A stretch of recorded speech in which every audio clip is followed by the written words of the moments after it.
రాష్ట్రంలో కులగణనలో పేరు నమోదు చేసుకోని వారికి ప్రభుత్వం కల్పించిన మరొక అవకాశాన్ని సద్వినియోగం చేసుకోవాలని బీసీ సంక్షేమ శాఖ మంత్రి పొన్నం ప్రభాకర్ విజ్ఞప్తి చేశారు.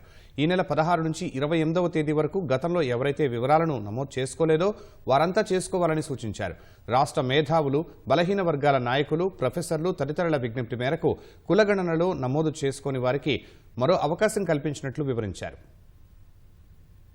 ఎవరైతే కుల గణనల లోపల వాళ్ళ పేర్లు నమోదు చేసుకోలేదో 16వ తారీఖు నుంచి 28వ తారీఖు వరకు చేసుకోవడానికి 3 పద్ధతులలో అవకాశం కల్పించినాం. దయచేసి ఎవరైతే ఈ కులగణ సర్వేల నమోదు చేసుకొని సమాచారం ఇవ్వలేదో వాళ్ళందరినీ వెంటనే సమాచారం ఇవ్వమని తెలంగాణ ప్రభుత్వం పక్షాన ప్రతి ఒక్కరికి విజ్ఞప్తి చేస్తా ఉన్నాం. అదేవిధంగా బాధ్యత గల ప్రతిపక్ష నాయకుడిగా ఈరోజు పార్టీ విస్తృత స్థాయి సమావేశం జరిపే సందర్భంలో కూడా ఇది ఒక ఎజెండా తీసుకొని ఎవరైతే తెలంగాణలో కుల సర్వేలో పాల్గొనలేదో మీరు కానీ కేటీఆర్ గారు కానీ హరీష్ రావు గారు కానీ సర్వేలో పాల్గొని పార్టీ పక్షాన బలహీన వర్గాల పట్ల మీ కన్సర్న్ చూపే విధంగా ఈ పార్టీ సమావేశంలో నిర్ణయం తీసుకోవాలని కూడా ఈ సందర్భంగా కోరుతా ఉన్నాను. అవి చేయకుండా ఊరికైనా విమర్శలకే పరిమితం అయితే తెలంగాణ బలహీన వర్గం చూస్తూ ఊరుకోదని